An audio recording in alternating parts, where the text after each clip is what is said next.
No és cap museu oficial de Dalí, però no pensa tancar, malgrat l'enfrontament amb la Fundació Gala Salvador Dalí. La Fundació va guanyar una sentència contra aquest museu, situat al centre de Berlín.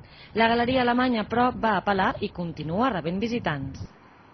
La sentència obligava al Museu de Berlín a cessar en l'ús del seu títol i a retirar un domini d'internet. Per sortir del pas, el museu va afegir al seu títol el nom de la plaça on està situat, per reduir el valor superlatiu que denunciava la Fundació. Dalí Die Ausstellung només exposa dibuixos de l'artista i alguns turistes troben a faltar les figures o els objectes que caracteritzen Dalí. També vam anar a l'estat espanyol i el Museu de Figueres ens va agradar més.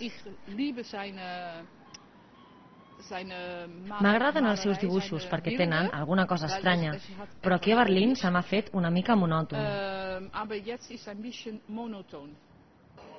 La Fundació Dalí denuncia que l'exposició berlinesa es presenta com un esdeveniment únic i oficial i que du a terme competència deslleial.